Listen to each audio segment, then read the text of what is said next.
নমস্কাৰ ভক্তিবচন অনুষ্ঠানলৈ আপোনাক স্বাগতম জনাইছো খ্ৰীষ্টীয় বিশ্বাসী লোকসকলৰ বাবে বিশেষভাৱে প্ৰস্তুত কৰা এই ভক্তিবচন অনুষ্ঠানটো হৈছে বাইবেল অধ্যয়নৰ ধাৰাবাহিক অসমীয়া অনুষ্ঠান এই অনুষ্ঠানটো নিয়মিতভাৱে শুনি থাকিলে আমাৰ দৰ্শকসকলে গোটেইখন বাইবেল চোৱাৰ আৰু বুজি পোৱাৰ এটা সুযোগ পাব প্ৰতিজন খ্ৰীষ্টীয় বিশ্বাসীৰ বাবে এইটো এটা উপযোগী অনুষ্ঠান হ'ব বুলি আমি আশা ৰাখিছো প্ৰিয় দৰ্শক আমাৰ আগৰ অনুষ্ঠানটোত আমি বাইবেলৰ পুৰণি নিয়ম খণ্ডৰ লেবিয়া পুস্তক নামৰ পুস্তকখনৰ 9 নম্বৰ অধ্যায়ৰ শেষৰটো পদলৈকে চাইছিলো আজি আমি লেবিয়া পুস্তকৰ 10 নম্বৰ অধ্যায়টো চাবলৈ ওলাইছো 9 নম্বৰ অধ্যায়ত আমি পাওঁ হাৰুনে পৰিচৰ্যাৰ বাবে সাজু হোৱাৰ কথা হাৰুনে এটা পাপাৰ্থক বলি আগবঢ়ায় হাৰুনে হোম বলি আগবঢ়ায় তেওঁ ভক্ষণ নৈবেদ্য আগবঢ়ায় আৰু তেওঁ মংগলাৰ্থক বলিও আগবঢ়ায় হাৰুনে লোকসমূহক আশীৰ্বাদ কৰে আৰু ঈশ্বৰৰ মহিমা প্ৰকাশিত হয় এয়া আছিল পুৰোহিত হিচাপে প্ৰথমবাৰ কামত লগাৰ সময় হাৰুনে মহাপুৰোহিত হিচাপে তেওঁৰ পৰিচৰ্যাৰ কাম আৰম্ভ কৰিছিল সপ্তাহৰ প্ৰথম দিনা অৰ্থাৎ দেওবাৰে বাইবেলৰ নতুন নিয়মত থকা চাৰিওখন শুভবাৰ্তাতে অতি স্পষ্টভাৱে আমাক জনোৱা হৈছে যে ক্ৰুচত প্ৰাণ দিয়াৰ পাছত কবৰস্থ হোৱা যীশু খ্ৰীষ্টও মৃত্যুৰ পৰা পুনৰুত্থিত হৈছিল সপ্তাহৰ প্ৰথম দিনা অৰ্থাৎ তেওঁ আমাৰ মহাপুৰোহিত হিচাপে তেওঁৰ কাম আৰম্ভ কৰিছিল সপ্তাহৰ প্ৰথম দিনাখন লেবিয়া পুস্তকখনত ঘাইকৈ বিভিন্ন নীতি নিয়ম বিধি-বিধান আদিৰ কথাই আমি পাওঁ আৰু ঘটনা আদিৰ বিৱৰণ খুব কমেই ইয়াত পোৱা যায় কিন্তু 10 নম্বৰ অধ্যায়টো এটা ব্যতিক্ৰম ইয়াত এটা বিশেষ ঘটনাৰ কথা বৰ্ণোৱা হৈছে এটা দুখ লগা আৰু ভয়ংকৰ ঘটনা হাৰুনৰ দুই পুত্ৰ নাদব আৰু অবিহুবে কৰা ভুল আৰু তাৰ পৰিণতি হিচাপে তেওঁলোকৰ মৃত্যু হোৱাৰ কৰুণ কাহিনী সেই ঘটনাটোৰ পাছতে ঈশ্বৰে আৰু কিছুমান নীতি নিয়ম জনাই দিছিল যাতে ভৱিষ্যতে তেনে ঘটনাৰ পুনৰাবৃত্তি নহয় প্ৰিয় দৰ্শক আহকচোন সেই সকলোবোৰ কথা বিতংভাৱে চাবলৈ আমি মূল আলোচনাটোলৈ আগবাঢ়ি যাওঁ এই কাৰ্যসূচী কেৱল খ্ৰীষ্টীয় বিশ্বাসী লোকসকলক উদ্দেশ্য কৰি প্ৰস্তুত কৰা হৈছে আৰু পবিত্ৰ বাইবেলৰ শিক্ষাৰ ওপৰত আধাৰিত কৰি বিশ্বাস সুদৃঢ় কৰা তথা আধ্যাত্মিক বৃদ্ধিক উৎসাহিত কৰাৰ বাবে প্ৰস্তুত কৰা হৈছে অন্য কোনো ধৰ্ম বিশ্বাস বা মতাদৰ্শক সমালোচনা বিৰোধিতা বা অৱমাননা কৰাটো আমাৰ উদ্দেশ্য নহয় আমি সকলো ধৰ্ম আৰু সম্প্ৰদায়ক গভীৰ শ্ৰদ্ধা কৰো আৰু এই কাৰ্যসূচীৰ কোনো কথাই কাৰো ভাৱ আবেগ বিশ্বাস বা অনুভূতিক আঘাত অপমান বা অসন্মান কৰাৰ উদ্দেশ্যে কৰা হোৱা নাই প্ৰিয় শ্ৰোতা আমি আজি কিছুদিন ধৰি বাইবেলৰ পুৰণি নিয়ম খণ্ডৰ লেবিয়া পুস্তক নামৰ পুস্তকখন অধ্যয়ন কৰি আছো নহয়নে বাৰু যোৱা অনুষ্ঠানত আমি এই লেবিয়া পুস্তকৰ 9 নম্বৰ অধ্যায়টো চাইছিলো আজিৰ অনুষ্ঠানত আমি এই লেবিয়া পুস্তকৰ 10 নম্বৰ অধ্যায়ৰ পৰা চাব খুজিছো এই 10 নম্বৰ অধ্যায়ত আমি এটা বিশেষ গুৰুত্বপূৰ্ণ ঘটনাৰ কথা পঢ়িবলৈ পাম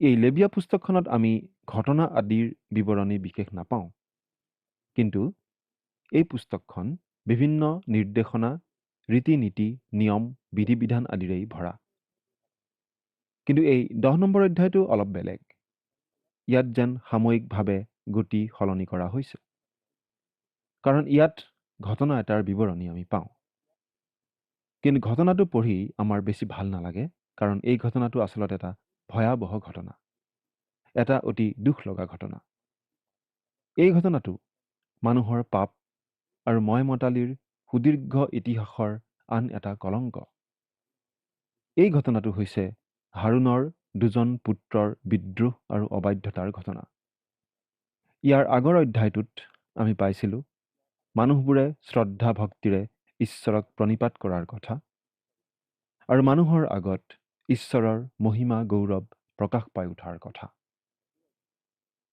কিন্তু এই অধ্যায়টোত আমি মানুহৰ অবাধ্যতাৰ কথা অতি দুখ লগা ধৰণে পঢ়িবলৈ পাওঁ এনেকুৱা ঘটনা প্ৰায়েই ঘটে এফালৰ পৰা বিজয় সাব্যস্ত কৰি যোৱাৰ পাছত হঠাতেই আহে পৰাজয় জিহুছোৱাৰ পুস্তকতো আমি পঢ়িবলৈ পাইছিলো ইছৰাইল জাতিয়ে জিৰিহু নগৰ জয় কৰাৰ পাছতেই আহিছিল পৰাজয় আইৰ যুদ্ধত তেওঁলোক পৰাস্ত হৈছিল এই 10 নম্বৰ অধ্যায়ত আমি পাওঁ নাদাব আৰু অবিহুৰ চূড়ান্ত অবাধ্যতাৰ কথা। তেওঁলোকে সকলো জানি শুনিও যে ইমান ডাঙৰ অপৰাধ কৰিছিল, সেই কথাটো ভাবি চালে ভয় লাগে। কাৰণ চিনয় পৰ্বতত ঈশ্বৰে অতি স্পষ্টভাৱে জনাই দিছিল, আৰু যি পুৰোহিতবিলাক জিহুৱাৰ ওচৰলৈ আহে তেওঁবিলাকক জিহুৱাই যেন আক্ৰমণ নকৰে, এই নিমিত্তে তেওঁবিলাকেও নিজকে পবিত্ৰ কৰক। যাত্ৰা পুস্তক 19 অধ্যায় 22 নম্বৰ পদ। সাক্ষাৎ কৰা তম্বুত সুগন্ধি দ্ৰব্য জ্বলোৱাৰ বিধান ঈশ্বৰে অতি স্পষ্টভাৱে জনাই দিছিল। আমি যাত্ৰা পুস্তক 30 নম্বৰ অধ্যায়ৰ 34 পৰা 38 নম্বৰ পদত এনেদৰে পঢ়িবলৈ পাওঁ। পাছে জিহুৱাই মুচিক ক'লে, তুমি নিজৰ নিমিত্তে সুগন্ধি দ্ৰব্য অৰ্থাৎ নাটাফ, নখি, হেলবনা এই সকলো সুগন্ধি দ্ৰব্যৰ আৰু নিৰ্মল কুন্দুৰুৰ প্ৰত্যেকটা সমভাগ কৰি ল'বা, আৰু তাৰ দ্বাৰাই সুগন্ধি দ্ৰব্য ব্যৱসায়ৰ নিয়মেৰে কৰা লোণ মিহলোৱা এক নিৰ্মল পবিত্ৰ সুগন্ধি ধূপ যুগুত কৰিবা। তাৰ অলপ গুৰি কৰি যি সাক্ষাৎ কৰা তম্বুত মই তোমাৰে সৈতে সাক্ষাৎ কৰিম, তাত সাক্ষ্য ফলিৰ চন্দুকৰ সন্মুখত তাক থবা। সেয়ে তোমালোকলৈ অতি পবিত্ৰ হ'ব।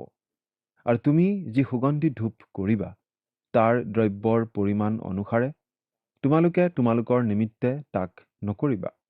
সেয়ে তোমাৰ মানত জিহুৱাৰ উদ্দেশ্য পবিত্ৰ হ'ব। যিকোনোৱে নিজে ঘ্ৰাণ ল'বৰ নিমিত্তে তাৰ নিচিনা ধূপ যুগুত কৰিব, তাক নিজ লোকবিলাকৰ মাজৰ পৰা উচ্ছন্ন কৰা হ'ব।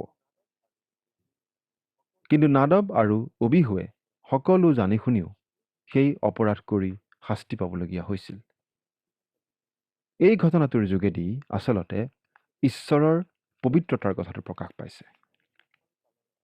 আকৌ অনুগ্ৰহৰ কালৰ আৰম্ভণিতে ঈশ্বৰৰ পবিত্ৰতাৰ কথাটো আকৌ প্ৰকাশ পাইছিল অননীয় আৰু ছফিৰাৰ ঘটনাৰ মাজেদি। দুয়োটা ঘটনাতে শাস্তি আছিল মৃত্যু।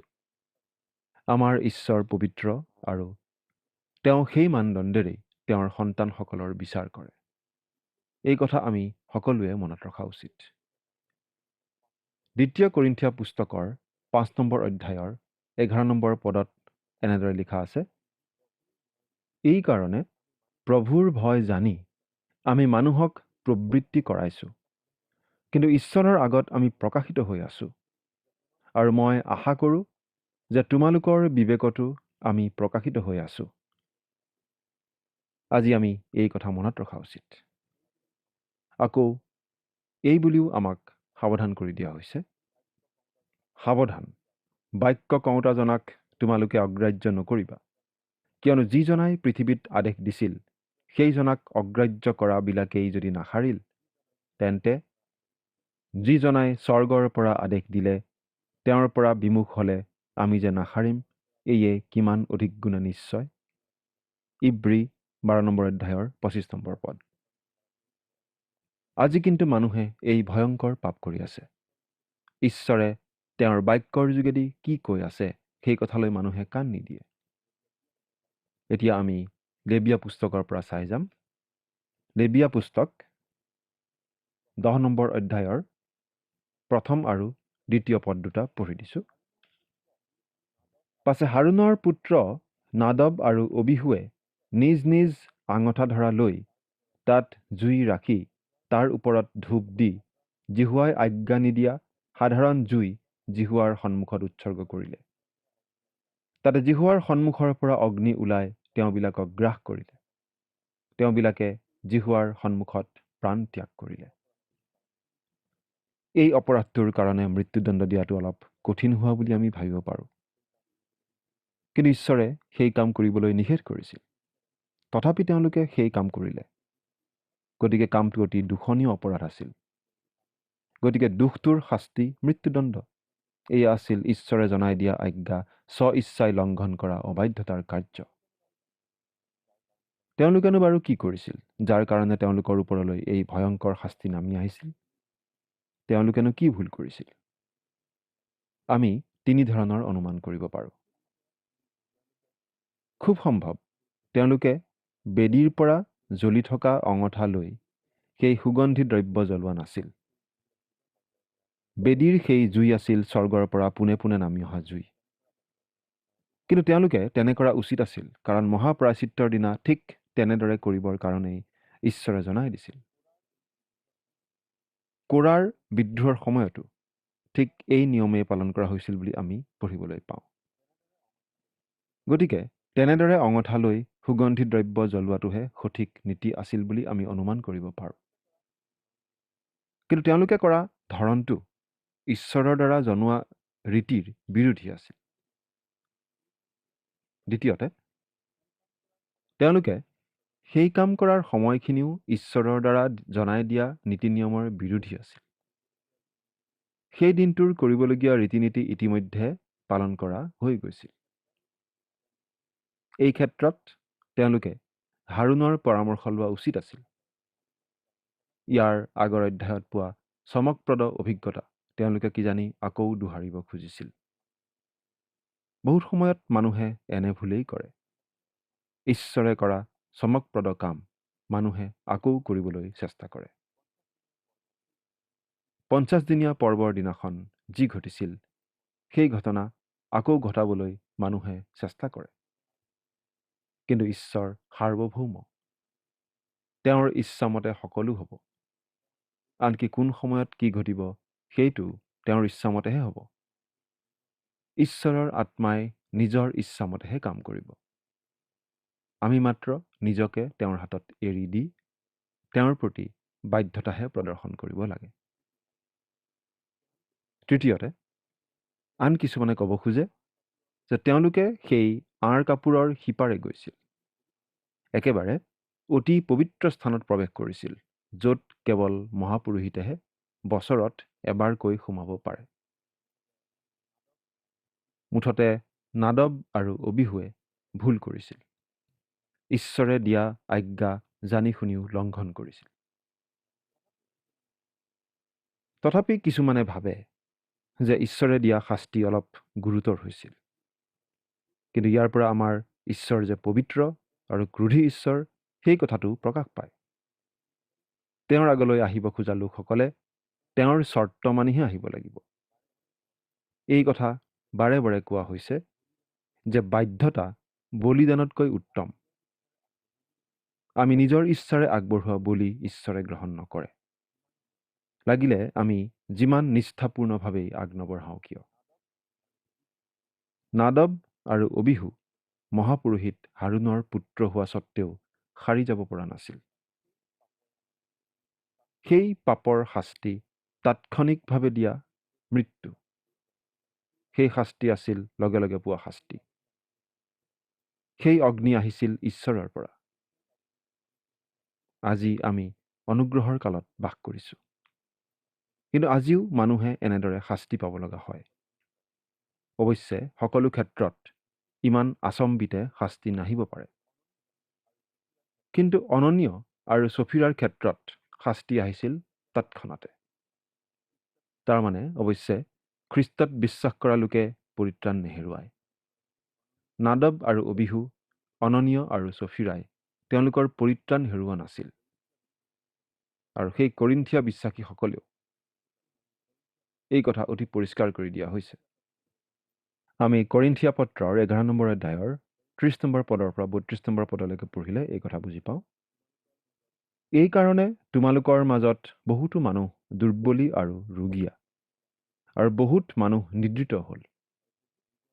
কিন্তু আমি নিজৰ বিচাৰ নিজে কৰা হ'লে আমালৈ দণ্ডাজ্ঞা নহ'লহেঁতেন। কিন্তু যাতে আমি জগতৰে সৈতে দণ্ড নাপাম, এই কাৰণে আমাৰ বিচাৰ হোৱাত প্ৰভুৰ পৰা শাস্তি পাইছোঁ। খ্ৰীষ্টীয় বিশ্বাসীয়ে ঈশ্বৰৰ পৰা শাস্তিস্বৰূপে কেতিয়াবা শাৰীৰিক মৃত্যু পাব পাৰে, কিয়নো মৃত্যুজনক পাপ আছে। কিন্তু এইটো শাৰীৰিক মৃত্যুহে। খ্ৰীষ্টীয় বিশ্বাসীক জগতৰ সৈতে একেলগে অভিশাপ দিয়া নহয়। কিন্তু পুৰণি নিয়ম আৰু নতুন নিয়মৰ এই ঘটনাবোৰৰ যোগেদি খ্ৰীষ্টীয় বিশ্বাসীক সোঁৱৰাই দিয়া হৈছে যে আমি ঈশ্বৰলৈ আহিব লাগিব ঈশ্বৰৰ পথেৰে, ঈশ্বৰৰ চৰ্ত মানি। ইব্ৰী 10 অধ্যায় 19 পৰা 22 নম্বৰ পদত আমাক কোৱা হৈছে যে আমি ঈশ্বৰৰ অনুগ্ৰহৰ সিংহাসনৰ আগলৈ সাহেৰে যাব পাৰোঁ। কিন্তু আমি যাব লাগিব খ্ৰীষ্টৰ তেজৰ ওপৰত ভৰসা কৰিহে। আমি যাব পাৰোঁ কাৰণ আমাৰ এজনা মহাপুৰোহিত আছে, প্ৰভু যীশুখ্ৰীষ্ট। অৰ্থাৎ সেইটো হৈছে ঈশ্বৰে দিয়া চৰ্ত, আৰু সেই চৰ্ত মানিলেহে আমি সাহেৰে ঈশ্বৰৰ অনুগ্ৰহৰ সিংহাসনলৈ যাব পাৰোঁ। প্ৰিয় শ্ৰোতা, ঈশ্বৰ দয়ালু ঠিকেই, কিন্তু তেওঁ ন্যায় বিচাৰকো। তেওঁ উচিত শাস্তি দিয়ে। বাইবেলত আমাক সাৱধানবাণী শুনোৱা হৈছে। আৰু ধাৰ্মিক লোকেই যদি কোনো প্ৰকাৰেহে পৰিত্ৰাণ পায়, তেন্তে ভক্তিহীন আৰু পাপিষ্ঠ লোকে ক'ত মুখ দেখুৱাব? 1 পিতৰ 4 অধ্যায় 18 নম্বৰ পদ। এতিয়া 3 পদৰ পৰা 5 নম্বৰ পদলৈকে পাঠ কৰি দিম। তেতিয়া মুচিয়ে হাৰুণক ক'লে, জিহুৱাই ইয়াকে কৈছিলেই, বোলে যিবিলাক মোৰ ওচৰ চাপিব তেওঁবিলাকৰ মাজত মই পবিত্ৰ হ'ম, আৰু ইছৰাইলৰ সকলো লোকৰ আগত গৌৰৱান্বিত হ'ম। তাতে হাৰুণ অবাক হৈ থাকিল। পাছে মুচিয়ে হাৰুণৰ দদায়েক উজ্জিয়েলৰ পুত্ৰ মিছায়েল আৰু ইলিচাফনক মাতি নি ক'লে, তোমালোকে ওচৰলৈ গৈ তোমালোকৰ জ্ঞাতি দুজনক তুলি পবিত্ৰ স্থানৰ সন্মুখৰ পৰা ছাউনিৰ বাহিৰলৈ লৈ যোৱা। তাতে তেওঁবিলাকে মুচিৰ আজ্ঞা অনুসাৰে ওচৰলৈ গৈ অংগৰক্ষক বস্ত্ৰে সৈতে তেওঁবিলাকক তুলি ছাউনিৰ বাহিৰলৈ লৈ গ'ল। মানুহবোৰে সেই ঘটনাটো শুনি নিশ্চয় সেই মৃতদেহ দুটা চাবলৈ আহিল। সেই শাস্তিৰ কাৰণ সম্বন্ধে মুচিয়ে নিশ্চয় তেওঁলোকক বুজাই ক'লে। ঈশ্বৰ পবিত্ৰ, সেইবাবে তেওঁ আজিও শাস্তি দিয়ে, যাতে তেওঁ পবিত্ৰ বুলি জগতে বুজি পায়। সেই ঘটনাত হাৰুণৰ প্ৰতিক্ৰিয়া মন কৰিবলগীয়া। তেওঁ সম্পূৰ্ণ নীৰৱ হৈ আছিল। দুখ বেজাৰ কৰি, অসন্তুষ্টি প্ৰকাশ কৰি কন্দা নাছিল। ভগ্ন হৃদয়েৰে তেওঁ ঈশ্বৰৰ প্ৰতি বাধ্যতাৰ ভাৱহে প্ৰকাশ কৰিছিল। তেওঁৰ নিশ্চয় ভীষণ দুখ লাগিছিল, কিন্তু ঈশ্বৰৰ সাৰ্বভৌম ইচ্ছাৰ বিৰুদ্ধে তেওঁ মাত মাতিব নোৱাৰে। মুচিয়ে দুজন পুৰোহিত মাতি সেই মৃতদেহ দুটা সেই ঠাইৰ পৰা আঁতৰ কৰিলে, আৰু মানুহবোৰে ভয়ৰ ভাৱেৰে চাই থাকিল। 6 আৰু 7 নম্বৰ পদ দুটা পাঠ কৰি দিছোঁ। পাছে মুচিয়ে হাৰুণক আৰু তেওঁৰ পুত্ৰ ইলিয়াজৰ আৰু ইথামৰক ক'লে, তোমালোক যেন মৰা নপৰা আৰু গোটেই মণ্ডলীলৈ যেন তেওঁৰ ক্ৰোধ প্ৰজ্বলিত নহয়, এই নিমিত্তে তোমালোকে নিজ নিজ মুখৰ চুলি মুকলিকৈ নাৰাখিবা আৰু নিজ নিজ কাপোৰ নাফালিবা। কিন্তু জিহুৱাৰ ক্ৰোধাগ্নি জ্বলাৰ কাৰণে তোমালোকৰ ভাই গোটেই ইছৰাইল বংশই ক্ৰদন কৰক। আৰু তোমালোক যেন মৰা নপৰা, এই নিমিত্তে সাক্ষাৎ কৰা তম্বুৰ দুৱাৰৰ পৰা বাহিৰ নহবা। কিয়নো তোমালোকৰ গাত জিহুৱাৰ অভিষেকাৰ্থক তেল আছে। তাতে তেওঁবিলাকে মুচিৰ বাক্য অনুসাৰে সেইদৰে কৰিলে। হাৰুণ আৰু তেওঁৰ বাকী পুত্ৰ দুজনৰ ওপৰত বিশেষ বাধা আৰোপ কৰা হ'ল। তেওঁলোকে সমাজৰ আগত দুখ প্ৰকাশ কৰিব নোৱাৰিব। ইয়াৰ কাৰণ দুটা। প্ৰথমটো পৰিষ্কাৰভাৱে জনোৱা হৈছে, কিয়নো তোমাৰ গাত জিহুৱাৰ অভিষেকাৰ্থক তেল আছে। তেওঁলোকক বাছি লোৱা হৈছিল গোটেই ইছৰাইল জাতিৰ প্ৰতিনিধি হিচাপে। মানুহৰ ওপৰলৈ ঈশ্বৰৰ ক্ৰোধ যাতে নামি নাহে, গতিকে মানুহ আৰু ঈশ্বৰৰ মধ্যস্থতাকাৰী হিচাপে তেওঁলোকে কাম কৰি যাব লাগিব। দ্বিতীয়তে, তেওঁলোকে আনৰ আগত দুখ প্ৰকাশ কৰিলে ঈশ্বৰে কৰা সেই কাৰ্য সমৰ্থন নকৰাৰ নিচিনা হ'ব। অৰ্থাৎ তেওঁলোকে অন্তৰত ঈশ্বৰৰ প্ৰতি কোনো বিদ্বেষ বা ক্ষোভৰ ভাৱ নৰখাকৈ কাম কৰি যাব লাগিব। এতিয়া 8 আৰু 9 নম্বৰ পদ দুটা পঢ়ি দিম। পাছে জিহুৱাই হাৰুণক ক'লে, তোমালোক মৰা নপৰিবৰ নিমিত্তে তুমি বা তোমাৰে সৈতে তোমাৰ পুত্ৰবিলাকক সাক্ষাৎ কৰা তম্বুত সোমোৱা সময়ত দ্ৰাক্ষাৰস বা সুৰাপান নকৰিবা। এয়ে তোমালোকে পুৰুষানুক্ৰমে পালন কৰিবলগীয়া চিৰস্থায়ী বিধি। এইখিনি পঢ়ি আমাৰ এনে ধাৰণা হয় যে নাদব আৰু অবিহুৱে আচলতে সুৰাৰ ৰাগিতহে এনে কাম কৰিছিল।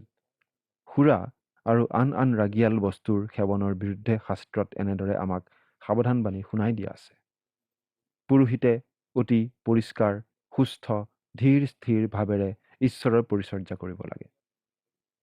বাইবেলত আমাক অতি স্পষ্টভাৱে কোৱা হৈছে, আৰু দ্ৰাক্ষাৰসেৰে মতলীয়া নহবা, কিয়নো তাত নষ্টামি আছে, কিন্তু আত্মাৰে পৰিপূৰ্ণ হোৱা। ইফিচিয়া 5 নম্বৰ অধ্যায়ৰ 18 নম্বৰ পদ। খ্ৰীষ্টীয় বিশ্বাসীজনে সুৰাৰ ৰাগিৰে নহয়, কিন্তু পবিত্ৰ আত্মাৰ শক্তিৰেহে কাম কৰি যোৱা উচিত। 10 আৰু 11 পদ। আৰু তোমালোকে যেন পবিত্ৰ আৰু সামান্য বিষয়ৰ আৰু সূচী আৰু অসূচী বিষয়ৰ প্ৰভেদ ৰাখিব পাৰা, আৰু মুচিৰ দ্বাৰাই জিহুৱা ইছৰাইলৰ সন্তানবিলাকক দিয়া সকলো বিধিৰ শিক্ষা তোমালোকে যেন তেওঁবিলাকক দিব পাৰিবা, এই বিধি তোমালোকক দিয়া হ'ল। মদ্যপানে মানুহৰ চেতনা ভ্ৰষ্ট কৰে, গতিকে মানুহে সূচী অসূচী, পবিত্ৰ অপবিত্ৰৰ ভেদাভেদ গম নোপোৱা হয়। প্ৰকৃত মূল্যবোধৰ কথা মানুহে পাহৰি যায় আৰু নৈতিকতাৰ স্খলন হয়। পুৰোহিতসকলে ঈশ্বৰৰ আজ্ঞা মানি চলিব লাগে, তেতিয়াহে আনকো শিকাব পাৰিব। ঈশ্বৰৰ বাক্য অধ্যয়ন কৰিবলৈ আৰু আনক শিকাবলৈ পবিত্ৰ আত্মাৰ দ্বাৰা আমি পৰিপূৰ্ণ হৈ থাকিব লাগিব। এতিয়া 12 পৰা 15 নম্বৰ পদলৈকে পঢ়িলে আমি দেখিবলৈ পাওঁ যে মুচিয়ে ভক্ষণনৈবেদ্য আৰু মংগলাৰ্থক বলিৰ নিয়মবোৰৰ কথা আকৌ সোঁৱৰাই দিছে। এতিয়া 16 নম্বৰ পদৰ পৰা 18 নম্বৰ পদলৈকে পঢ়িম।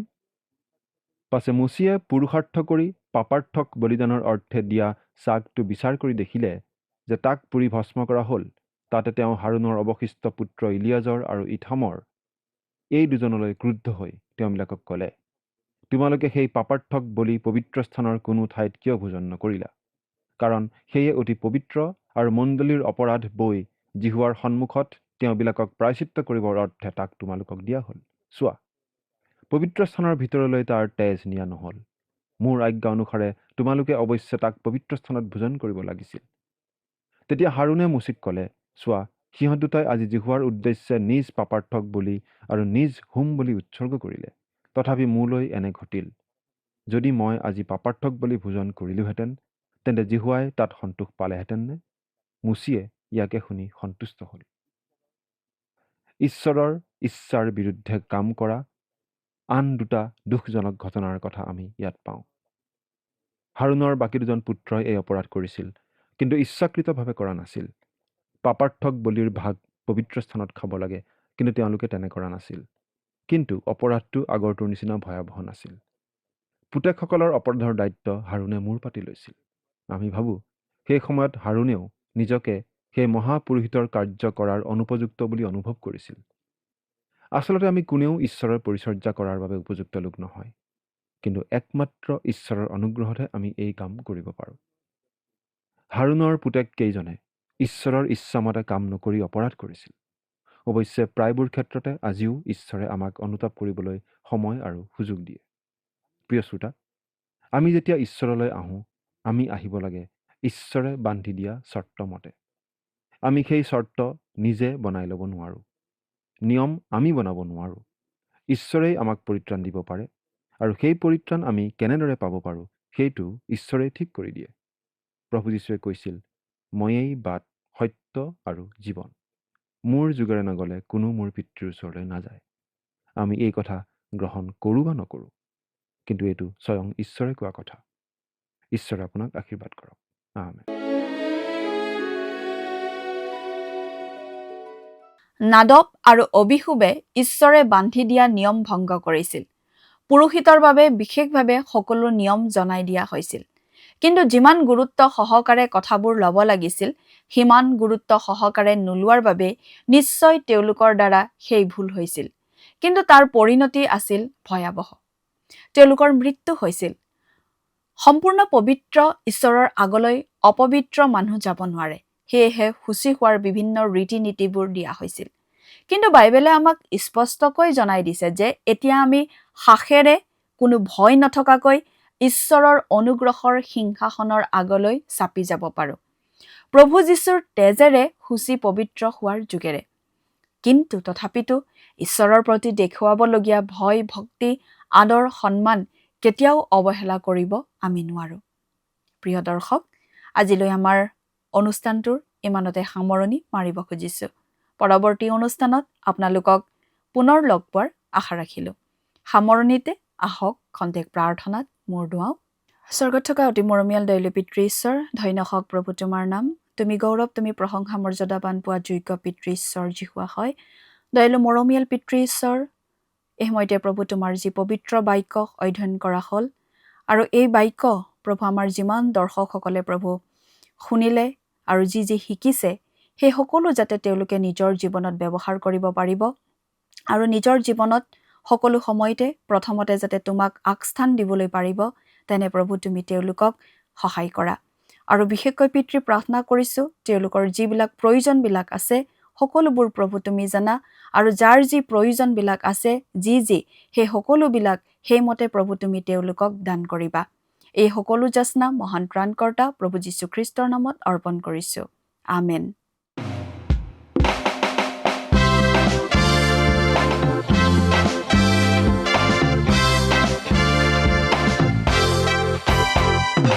জীবন যদি বিফলতাই হয়, দুখৰ যদি পাৰাপাৰ নাই, তোমাৰ সেই দুখ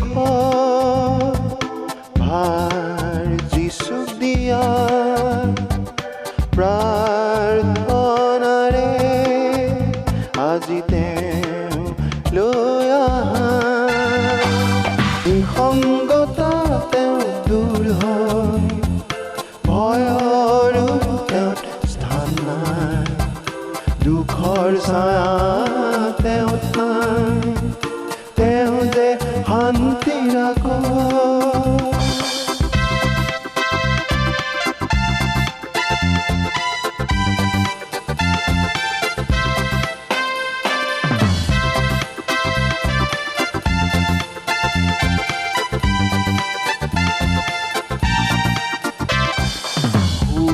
যদি তোমাৰ জীৱনত আছে, আশীৰ্বাদ যদি বৰষিছে, তোমাৰ সেই সুখ ভাগ তেওঁক দিয়া প্ৰাৰ্থনাৰে আজি তেওঁ লৈ আহা। নিসংগতা তেওঁ দূৰ হয়, ভয়ৰো তেওঁত স্থান নাই, দুখৰ ছায়া তেওঁত নাই, তেওঁ যে শান্তি ৰাখে। নিসংগতা তেওঁ দূৰ হয়, ভয়ৰো তেওঁত স্থান নাই, দুখৰ ছায়া। যোৱা অনুষ্ঠানত প্ৰচাৰিত প্ৰশ্নটিৰ শুদ্ধ উত্তৰটো হৈছে অপশ্যন এ, ঈশ্বৰে আমাক যি কৰিবলৈ কয় তাক কৰা। আজিৰ অনুষ্ঠানৰ ওপৰত আধাৰিত প্ৰশ্নটি হৈছে, লেবিয়া পুস্তকৰ 10ম অধ্যায়ত উল্লেখ থকা অনুসৰি হাৰুনৰ দুজন পুত্ৰই চূড়ান্ত অবাধ্যতা আৰু বিদ্ৰোহ চৰণ কৰি শাস্তি পাবলগীয়া হৈছিল। তেওঁলোক কোন আছিল? অপশ্যন এ, এলিয়াজৰ আৰু ইথামৰ। অপশ্যন বি, নাদব আৰু অবিহু। অপশ্যন চি, হফনি আৰু পিনহাছ। অপশ্যন ডি, অনিনীয় আৰু চাফিৰা। প্ৰিয় দৰ্শক, আজিৰ প্ৰশ্নৰ সঠিক উত্তৰটো আজি সন্ধিয়া 6 বজাৰ আগেয়ে আপোনাৰ নাম আৰু ঠিকনাৰে সৈতে আমালৈ 7429840242 নম্বৰত SMS নাইবা হোৱাটছআপৰ যোগে প্ৰেৰণ কৰক। প্ৰিয় দৰ্শক, আপুনি যদি আমাৰ এই অনুষ্ঠানৰ যোগেদি আশীৰ্বাদপ্ৰাপ্ত হৈছে আৰু আমাৰ লগত কথা পাতিবলৈ বিচাৰিছে বা আপোনাক প্ৰাৰ্থনাৰ সহায়ো পৰামৰ্শ লাগে, তেন্তে আমালৈ 7429840242 এই নম্বৰত পোনপটীয়াকৈ ফোন কৰিব পাৰিব। ধন্যবাদ।